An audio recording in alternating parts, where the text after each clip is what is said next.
యాడికి క్రైస్తవ కుడిక సంఘ సభ్యులకు ప్రభువైన యేసుక్రీస్తు నామములో శుభములు. సహోదరులారా, సంఘ కార్యక్రమాలలో శనివారం విజ్ఞాపన కూడిక గనక మీ పనులు, ప్రయత్నములు, కార్యములు ముగించుకొని మీతో పాటు మీ పొరుగువారిని కూడా తీసుకుని రావాల్సిందిగా మనం చేయొచ్చు.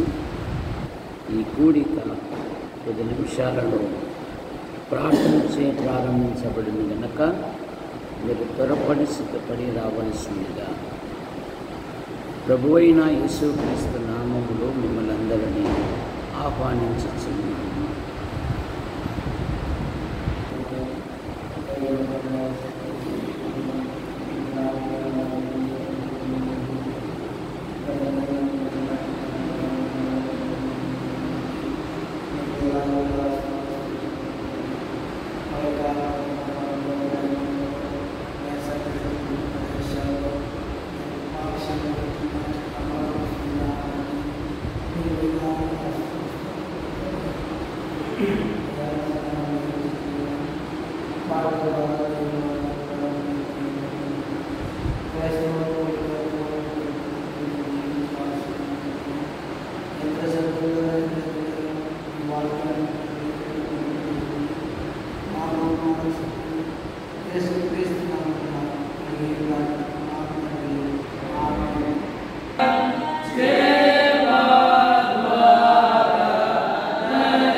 సహోదరులారా, పరిశుద్ధ గ్రంథం నుండి అపోస్తలుల కార్యములు 9వ అధ్యాయం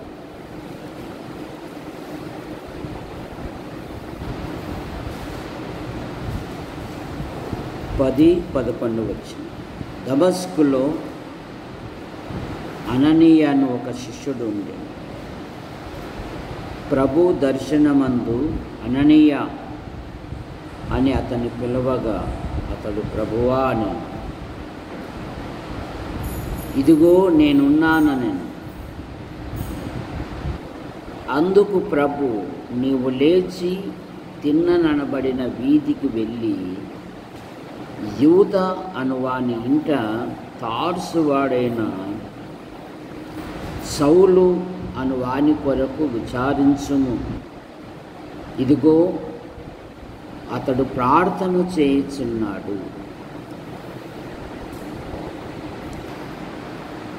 మా యేసు ప్రభువా, మీకే స్తుతి స్తోత్రములు చెల్లిస్తున్నాం. యాడికి క్రైస్తవ కూడిక గృహం చేర్చబడిన ప్రతి కుటుంబాన్ని బట్టి మీకు స్తోత్రం. ప్రతి కుటుంబములో, ప్రభుత్వ శాఖల్లో, ప్రైవేట్ సంస్థల్లో మరికొందరు రాత్రింబగళ్ళు భిన్న రీతిగా ప్రయాసపడుతూ ఈ వారములో మా పనులలో, ప్రయత్నములలో, కార్యములలో మీ కృపాక్షేమాలు ఉంచి రాత్రి బహుమానంగా ఇచ్చారు. మీకు స్తోత్రం. సంఘ కార్యక్రమాలలో విజ్ఞాపన కూడిక.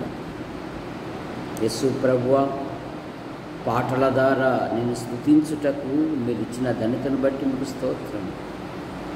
మీ పక్షాన్ని నిలబడిన వాడు బలహీనుడు మరుగుపరచండి. నాతోనూ మాతోనూ యంత్ర శబ్దం ధర ఎందరైతే వింటున్నారో ఆకర్షించమని యేసు ప్రభు నామములో ప్రార్థిస్తున్నాం తండ్రి, ఆమేన్.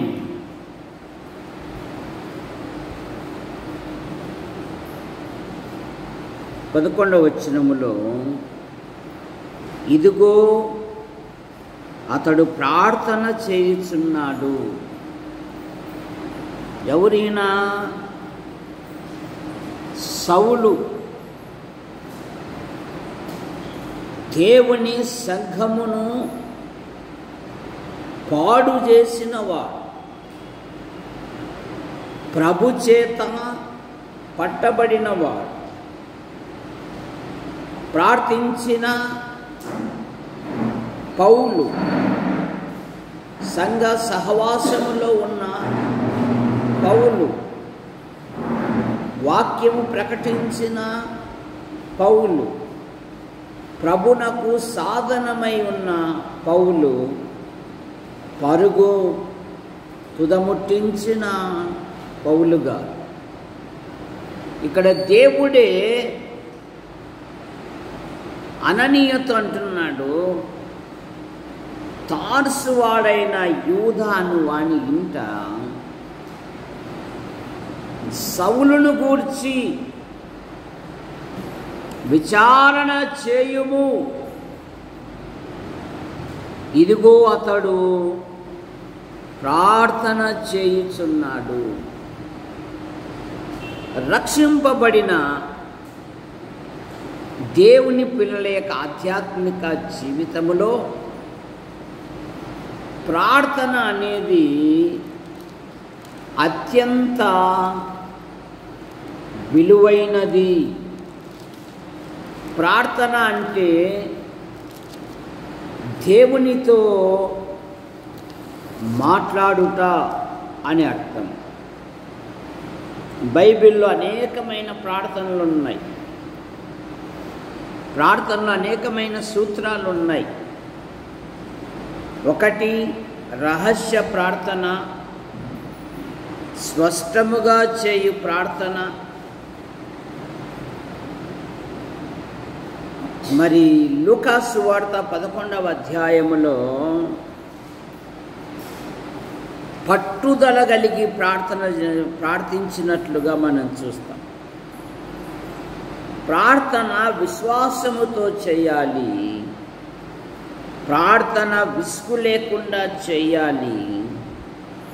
ప్రార్థన ఏకభావముతో చేయాలి.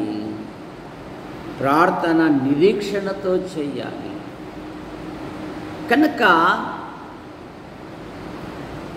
మార్చబడిన సౌలు పౌలుగా మార్చబడినప్పుడు దేవుడే సాక్ష్యం ఇస్తున్నాడు. ఇదిగో అతడు ప్రార్థన చేయుచున్నాడు. రక్షించబడిన విశ్వాసుల యొక్క ఆధ్యాత్మిక జీవితములో వారు ఆధ్యాత్మికంగా ఎదగాలి అంటే ప్రార్థన అనేది అత్యంత విలువైనది. మన ప్రభువైన యేసుక్రీస్తు వారు మార్కు సువార్త 1వ అధ్యాయము 35వ వచనములో ఆయన పెద్దల కడే లేచి చాలా చీకటి ఉండంగానే అరణ్య ప్రదేశమునకు వెళ్ళి మన రక్షకుడు దినచర్యలో ప్రార్థనతో ప్రారంభిస్తూ ఉన్నాడు. విశ్వాసీ జీవితంలో కూడా ప్రార్థన అనేది అత్యంత విలువైనది. ఒక భక్తుడు అన్నాడు, ఏ దినమున నేను ప్రార్థనతో పని ప్రారంభించను ఆ దినము విజయము సాతానుది అన్నాడు. కనుక విశ్వాసి యొక్క ఆధ్యాత్మిక జీవితంలో ప్రార్థన అనేది అత్యంత ప్రాముఖ్యమైనది. ఇద్దరు స్నేహితులు కలిసి మాట్లాడితే స్నేహం అంటారు, ఇద్దరు సహోదరులు కలిసి మాట్లాడితే యవారము అంటారు. విశ్వాసి దేవునితో మాట్లాడుటే ప్రార్థన. ప్రార్థన అంటే దేవునితో మాట్లాడుట. దావీదు విజయవీరుడుగా ఉండడానికి కారణం ఏమంటే, ఆయన ఉదయమునే లేచి దేవునితో అంటున్నాడు, ఉదయమున నా కంఠస్వరము నీకు వినబడును అన్నాడు. 5వ కీర్తన 3వ వచనములో, ఉదయమున నీ సన్నిధిని ఉదయమున నా కంఠస్వరము నీకు వినబడును. ఉదయమున నా ప్రార్థన నీ సన్నిధిని సిద్ధము చేసి కాచి ఉందును. నీవేమి సెలవిచ్చేదవో,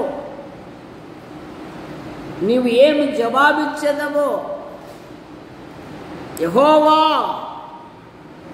ఉదయమున నా కంఠస్వరము నీకు వినబడును. శ్వాస జీవితములో యవన పిల్లలు యవన ప్రాయములోని మోకరించి ప్రార్థించుట అలవర్చుకుంటే వారి యొక్క జీవితము విజయ పదముతో సాగిపోతుంది. మోకరించాలి. 119వ కీర్తన 147వ వచనములో భక్తుడు అంటున్నాడు, 119వ కీర్తన 147వ వచనములో, తెల్లవారక మునిపే నీకు మొరపెట్టి తిని, నీ మాటల మీద నేను ఆశ పెట్టుకొని ఉన్నాను. నీవిచ్చిన వాక్యమును నేను ధ్యానించుటకై నా కన్నులు రాత్రి జాబులు కాక మునిపే నేను తెరచుకొందును. నా కన్నులను రాత్రి జాములు అనగా అటు మధ్యరాత్రి ఇటు పగలు కాకుండానే తెల్లవారక మునిపే నేను నీకు మొరపెట్టుదును. కనుక దేవుని సంఘమును హింసబెట్టిన ఒక దూషకుడు, ఒక హింసకుడు, ఒక హానికరుడు, ఇదిగో అతడు ప్రార్థన చేయుచున్నాడు.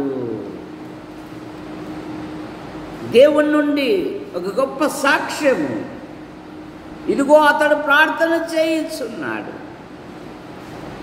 విశ్వాసి యొక్క ఆధ్యాత్మిక జీవితంలో మరి మనం ఎలాగుంటున్నాం? మన ఆధ్యాత్మిక జీవితం ఎలాగుంది?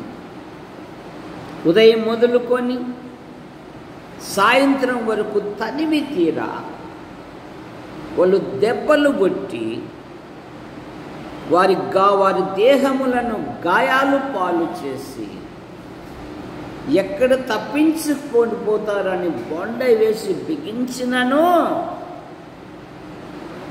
అపోస్తుల కార్యాలు 16వ అధ్యాయం 25వ వచనములో ఒక శ్రేష్టమైన మాట మనకు దొరుకుతుంది. అయితే మధ్యరాత్రి వేళ పౌలును శీలయు దేవునికి ప్రార్థించుచు కీర్తనలు పాడుచు ఉండిరి, ఖైదీలు వినుచుండిరి. మధ్యరాత్రి వేళ సరే, అయితే మధ్యరాత్రి వేళ వారు ఎలాగున్నారు? వారి దేహములు గాయములతో ఉన్నవి, రక్తము కారుచూ ఉన్నవి, బొండ వేసి బిగించినను వారిలో ఉన్న ఆనందాన్ని ఈ లోక ప్రభుత్వాలు తీసివేయలేకపోయాయి. వారు ప్రార్థించారు, వారు పాటలు పాడుతూ ఉన్నారు, ఖైదీలు వినుచున్నారు. అంతలో ఆకస్మికముగా చెరసాల పునాదులు అదిరెను, అందరి బంధకములు ఓడెను. ఇదే ప్రార్థన రహస్యము. కానీ దీనిని అవసరానికో అక్కరకో ఉపయోగిస్తున్నావు. ఆపదల మురుక్కులవాడు అన్నట్టుగా. కానీ బైబిల్లో భక్తులు అలా లేరు. వారు పట్టుదలతో దేవుని యొద్ద నుండి జవాబు వచ్చేంత వరకు వారు ప్రార్థిస్తూనే ఉన్నారు. యాకోబు,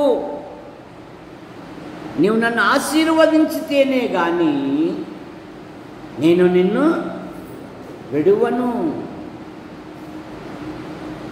ముసలమ్మ, విధవరాలు మాటి మాటికి సిగ్గుమాలి,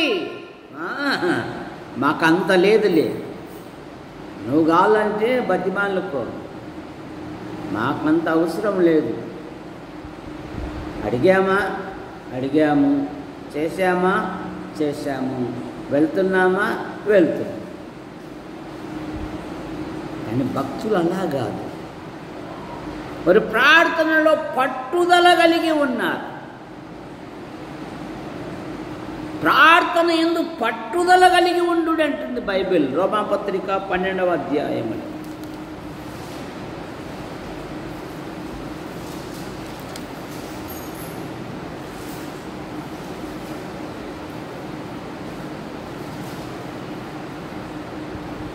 వచ్చింది 12 నిరీక్షణ గలవా సంతోషించుచు శ్రమయందు ఓర్పు గలవారై ప్రార్థనయందు ఎలా ఉండాలంట? పట్టుదల. విడుపు కాదు, పట్టుదల. కన్న దేవాలయమును విడువక 84 సంవత్సరాల వృద్ధురాలు ప్రార్థనలు ఉపవాసములు చేయుచు కాలము గడుపుతూ ఉందంట. కొందరు కాలం గడిస్తే చాలు అని ఉన్నారు. అపోస్తలుల కార్యాలు 17వ అధ్యాయములో ఎలాంటి వారు? ఏదో ఒక కొత్త సంగతి చెప్పుటయందు వినుటయందు మాత్రమే కాలము గడుపువారు. అక్కడ నివసించు పరజనులను ఏదో ఒక కొత్త సంగతి చెప్పుటయందు మీరు ఈ గోవలో ఉన్నారా? మీరు ఈ దశలో ఉన్నారా? కానీ వృద్ధురాలైన హన్నాను ఒకసారి జ్ఞాపకం చేసి, 84 సంవత్సరాల వృద్ధురాలు దేవాలయముని విడవలేదంట. ప్రార్థనలు ఉపవాసములతో కాలం గడుపుతూ ఉందంట. ఇశ్రాయేలీల విమోచన కొరకు కనిపెట్టుచున్న వారితో ఆయనను గురించి మాట్లాడుతూ ఉందంట. ప్రభుని గురించి, ప్రభు కార్యాల గురించి, ప్రభు అద్భుతాల గురించి, దేవుడు నీ జీవితంలో జరిగించిన కార్యాలను గురించి పంచుకోవాలి. నిజ విశ్వాసం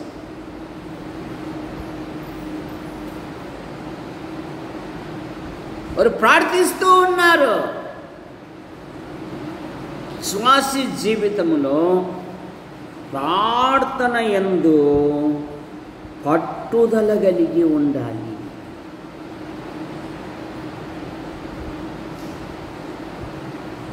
అవసరమప్పుడు చేసు, అనవసరమైనప్పుడు చేయకోకుండా కాదు. సమయము అసమయము అంటుంది బైబిల్. సమయము దొరికిన కొలది అంటుంది బైబిల్.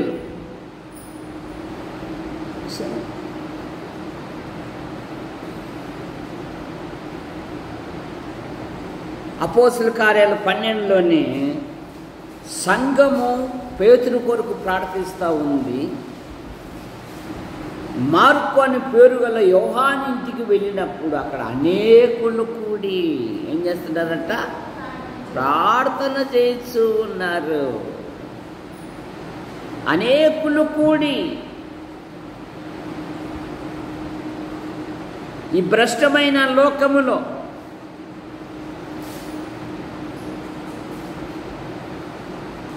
నిన్ను అభివృద్ధిని చూసి, నీ అభివృద్ధిని చూసి ఓడ్చలేని లోకములో నువ్వు ఆధ్యాత్మికంగా ముందుకు సాగాలి అంటే ప్రార్థన ఆయుధాన్ని నువ్వు ఉపయోగించాలి, ప్రార్థించాలి, ప్రార్థనలో పోరాడాలి. పౌలు గారు అనేక సంఘాల కొరకు ప్రార్థించినట్టుగా మనం చూస్తాం. రోమాపత్రిక 1వ అధ్యాయం 8వ వచనమును, మీ విశ్వాసము సర్వలోకము ప్రచురము చేయబడి ఉండుట చూసి మొదటి మీ అందరి నిమిత్తమును యేసుక్రీస్తు ద్వారా మన దేవునికి కృతజ్ఞతాస్తుతులు చెల్లించుచున్నాను. మీ విశ్వాసము ఏమంటున్నాడు? మీ విశ్వాసము సర్వలోకమునకు ప్రచురము చేయబడుచుండుటను బట్టి, రోమిను బట్టి, రోమిల యొక్క మార్పు విధానాన్ని బట్టి ఫలానా వారు మారారు, వారు ప్రభు కొరకు నిలబడినారు.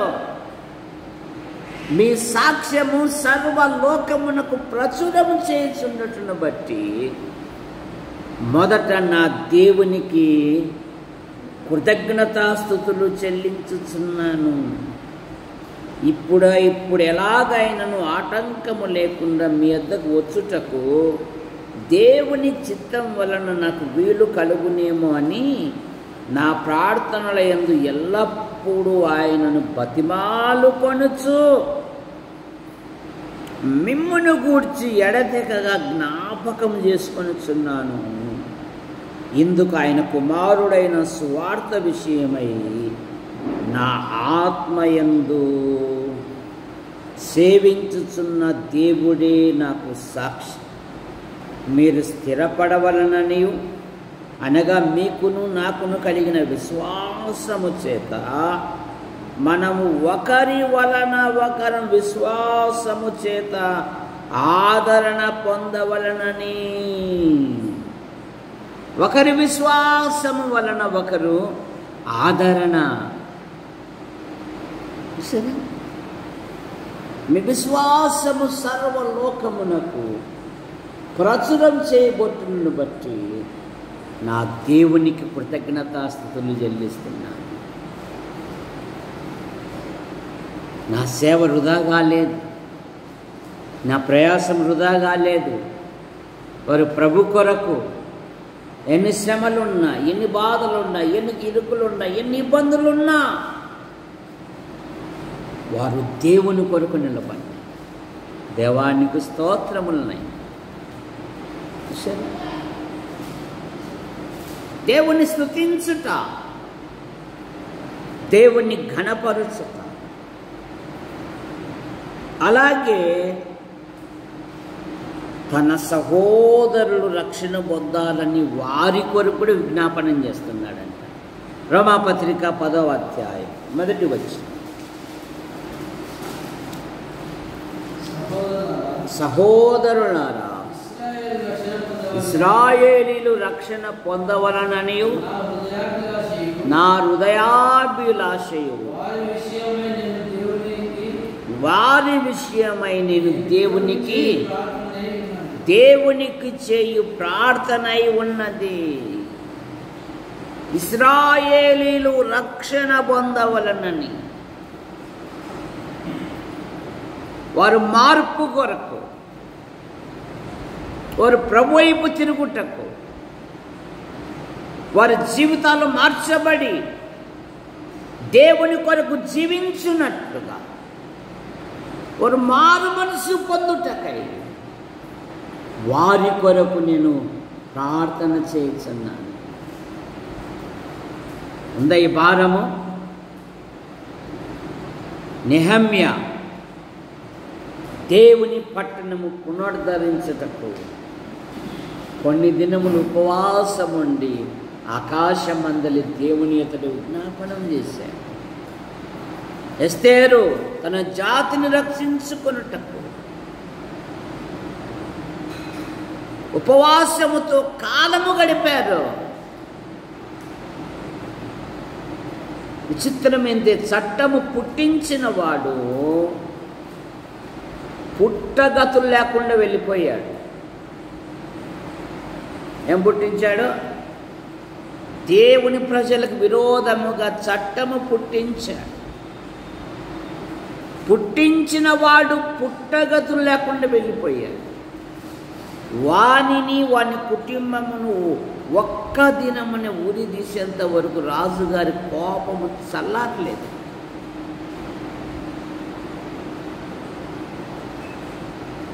ప్రార్థనలో ఉన్నారు.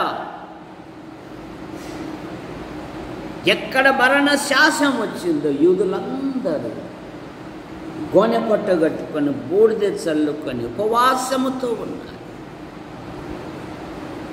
కానీ ఇట్టి ప్రార్థన నీ ఆధ్యాత్మిక జీవితంలో ఒక తేలికగా తీసుకుంటూ ఉంది.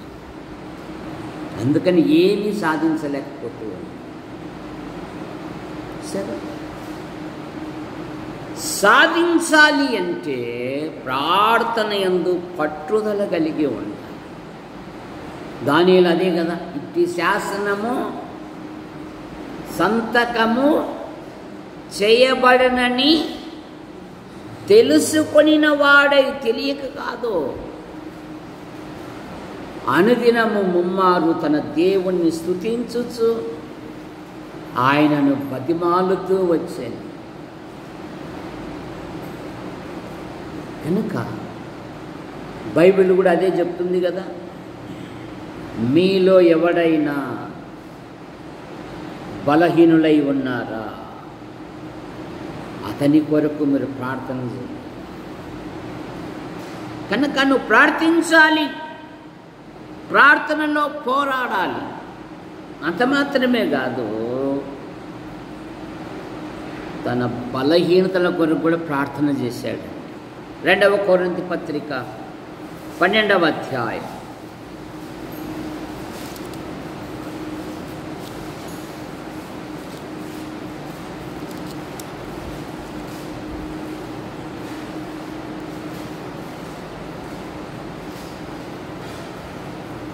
7 నుండి 9 వరకు, లేదంటే 7వ వచనం చివరి భాగములో, అది నా యొద్ద నుండి తొలగిపోవలనని దాని విషయమై ముమ్మారు ప్రభును వేడుకొంటిని. నా కృప నీకు చాలును, బలహీనతలు యందు నా శక్తి నీకు పరిపూర్ణమగుచున్నదని ఆయన నాతో ముమ్మారు అడిగాడు. నాకు కలిగిన దర్శనములను బట్టి అతిశయపుకుండునట్లు నేను ప్రార్థించాను. నా శరీరంలో దేవుడు ఒక ముళ్ళు ఉంచాడు. ఎందుకంటే అత్యధికముగా నేను అతిశయించకుండాను. పలుమార్లు నేను ప్రార్థన చేశాను. ఈ స్వస్థత చేసే వారందరూ రహస్యంగా బైపాస్ సర్జరీ చేసుకున్న వాళ్ళే, గుండె జబ్బులు ఆపరేషన్లు చేయించుకున్న వాళ్ళే. స్వస్థత కూడికలలో యేసు నామమున రోగులందరూ బాగుపడునుగాక అంటున్నారు. చూడు, ఎవరికి వెళ్ళుకోకుండా డాక్టర్ దగ్గరికి వెళ్ళి మందులు వాడుతూనే ఉంటారు. సరే, అప్పుడే స్వస్థతలు నిలిచిపోయాయి. పలుమార్లు అడిగాడు. పౌలుకు ఏం జబ్బు అంట? తిరుగుడు కళ్ళు. అందుకే గలతీ సంఘస్థులతో అన్నాడు, శక్యమైతే మీ కళ్ళు నాకు ఊడబెక్కి ఇత్తురేమో అన్నాడండి. అని ప్రభుని అడిగాడు. నన్ను ప్రభు బాగు చేయలేదు, కానీ నా బలహీనతల యందు నీ కృప నాకు చాలు అన్నాడు. కానీ స్వస్థతవాదులు అంటున్నారు, ఎవడు చెప్పాడు నువ్వు బలహీనంగా ఉన్నావని? ఎవడు చెప్పాడు నువ్వు అట్టడుగున ఉన్నావని? ఎవడు చెప్పాడు నువ్వు అధోగతిలో ఉన్నావని? మాతో రాత్రికి అనిల్ అంబానీతో కూర్చోబెడతామంటున్నారు. అలాంటి ప్రసంగాలు కూడా ఇష్టమే నేటి సమాజానికి. ఒరే, నీ బతుకు బాగలేదు, దేవుని తీర్పునకు గురవుతారు, బతుకు మార్చుకోరంటే అవి సేదుగా ఉంటాయి ఆ ప్రసంగాలు. చూసారా? కానీ దేవుడు అంటున్నాడు, పలుమార్లు అడిగాడు పౌలుగా, నాకు ఈ బలహీనత నుండి నాకు విడుదల కలగజేయి. నీ బలహీనతలలో నా కృప పరిపూర్ణమగును అన్న. ఎఫెసీ ప్రజల కొరకు కూడా ప్రార్థన చేశాడు. ఎఫెసీ పత్రిక 1వ అధ్యాయం 15వ వచనం. ఎఫెసీలకు రాసిన పత్రిక, ఈ హేతువు చేత ప్రభువైన యేసు క్రీస్తు నందలి మీ విశ్వాసమును గూర్చి పరిశుద్ధులందరి చేత మీరు చూపుచున్న విశ్వాసమును గూర్చి నేను వినినప్పటి నుండి మానక దేవునికి కృతజ్ఞతాస్తుతులు చెల్లించుచున్నాను. ప్రభువైన యేసునందలి మీ విశ్వాసము గూర్చి పరిశుద్ధులందరి ఎడల మీరు చూపుచున్న ఏమంట ప్రేమను గూర్చి. 4వ పుట్నోట్స్లో 4 అని వచ్చి కింద ఏముందంటే ప్రేమ అని ఉంది. పరిశుద్ధుల పట్ల వారు ప్రేమ కలిగిన వారు అంట. దేవుణ్ణి నమ్మిన ప్రజల పట్ల వారు ప్రేమ చూపించేవారు.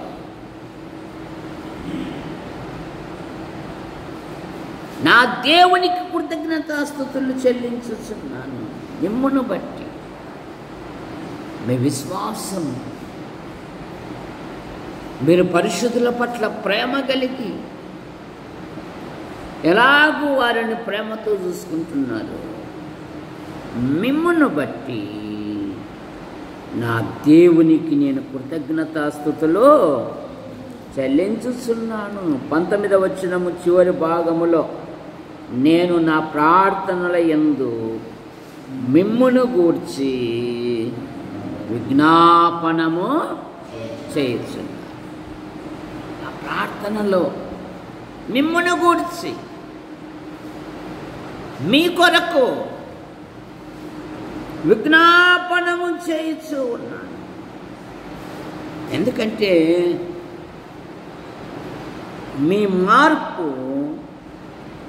సకల జనులకు వెల్లడైంది. తెస్సలోనికీయులతో అంటాడు, మీ ద్వారా సర్వలోకమునకు సువార్త మారుమ్రోగిన గనుక మిమ్మును బట్టి నా దేవునికి నేను కృతజ్ఞతాస్తుతులు. సరే, సంఘ క్షేమాభివృద్ధి కొరకు సంఘములోని సహోదరులు సహోదరులు సంఘ క్షేమము కొరకు ప్రార్థన చేయాలి. సంఘ వృద్ధి కొరకు పాటుపడాలి. సంఘ కార్యక్రమాలలో చురుకుగా పాలు పొందాలి.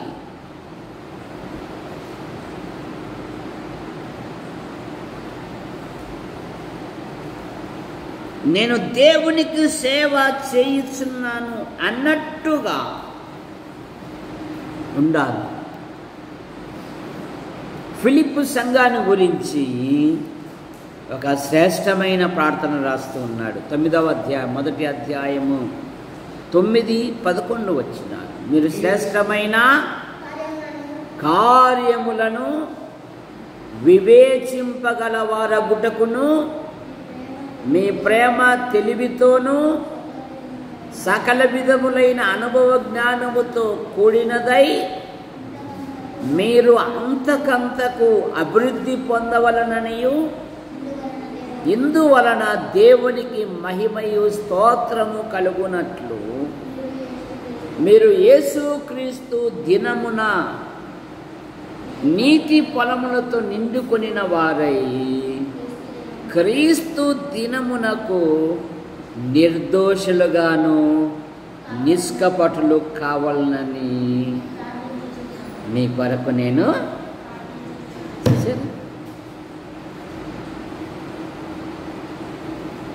మీరు శ్రేష్టమైన పనులు చేయుటకు మీ ప్రేమ సకల విధమైన జ్ఞానముతో నిండుకొనినదై మీరు క్రీస్తు దినమునకు నీతి ఫలములతో నిండుకొనిన వారై అంతకంతకు అభివృద్ధి పొందాలి. కానీ చాలామంది లోకం వైపు లోక పద్ధతులను చూసి అంతకంతకు నిరసిల్లిపోతూ ఉన్నారు. అంతకంతకు అభివృద్ధి చెందేది పోయి అంతకంతకు వ్యసనపడుతూ ఉన్నారు. అంతకంతకు నిరసిల్లిపోతున్నారు. అంతకంతకు వెనకడుగు వేస్తూ ఉన్నారు.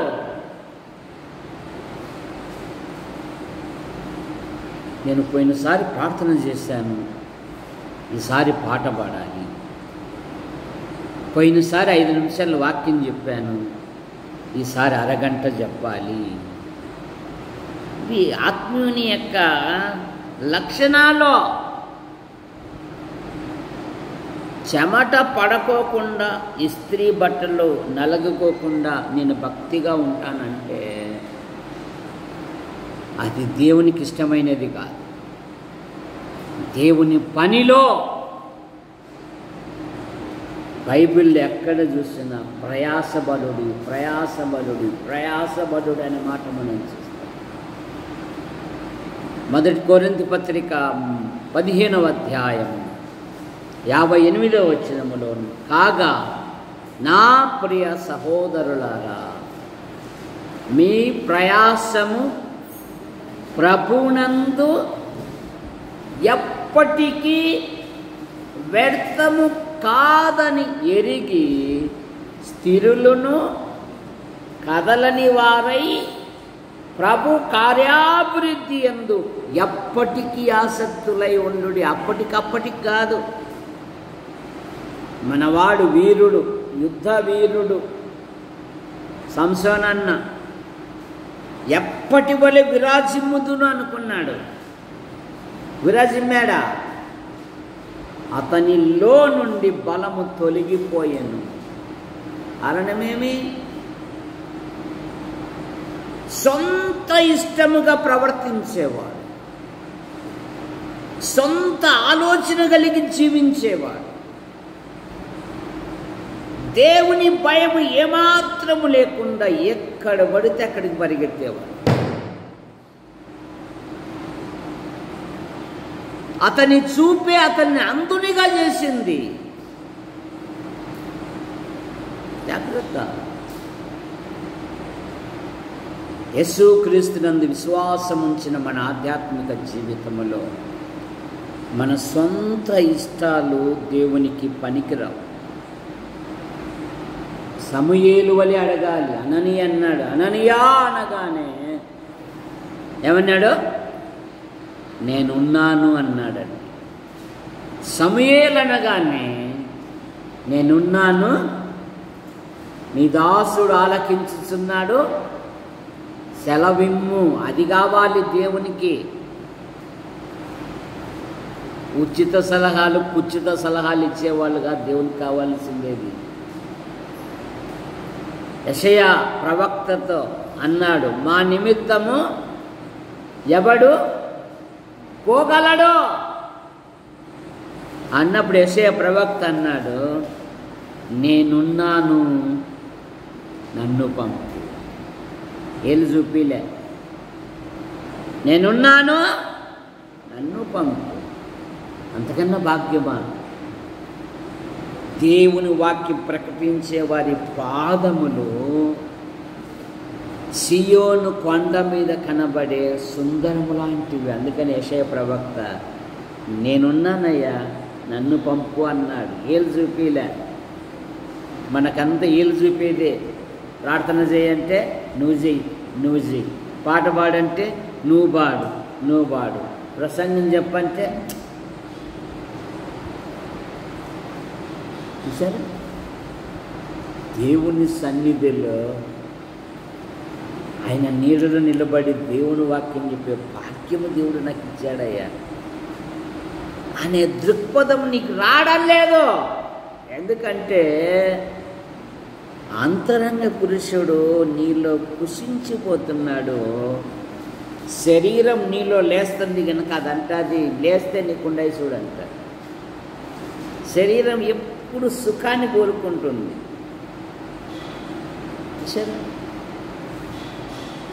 కానీ భక్తులు అన్నారు, నీ ధర్మశాస్త్రం నా ఆంతర్యంలో ఉన్నది, నీ చిత్తం నెరవేర్చుటకు నేను సిద్ధముగా ఉన్నాను. పౌలు సంఘ క్షేమము కొరకు, ఫిలిప్పు సంఘ క్షేమం కొరకు ప్రార్థన చేశారు. 1వ అధ్యాయము 27వ వచనం. ఫిలిప్పు పత్రిక 1వ అధ్యాయము 27వ వచనం. నేనొచ్చి మిమ్మును చూచినను రాకపోయినను మీరు ఏ విషయములోనూ ఎదురించు వారికి బెదరక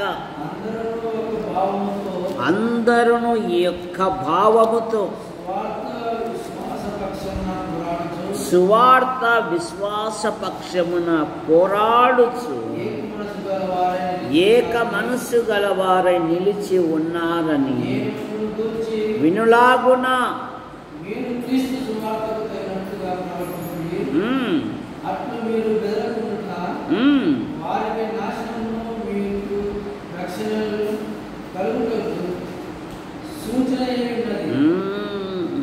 ఏమంటున్నాడు? నేను వచ్చినాను రాకపోయినాను, మీరు ఏ విషయములోను ఎదిరించు వారికి బెదరక అందరూ ఏకభావముతో సువార్త విశ్వాస పక్షమున పోరాడుచు ఏక మనసు గలవారై నిలిచి ఉన్నారని మీ గురించి నేను ప్రార్థన చేయించున్నాను. కనుక విశ్వాసీ జీవితంలో ఇదిగో అతడు ప్రార్థన చేయించున్నాడు. సహోదరులారా, ఈ దినం శనివారం మీ ప్రార్థన అవసరతలు, మీ వ్యక్తిగత విషయాలు ఏవైనా ఉంటే తెలియజేయండి, సంఘము ప్రార్థించుటకు సంసిద్ధముగా ఉన్నది.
Like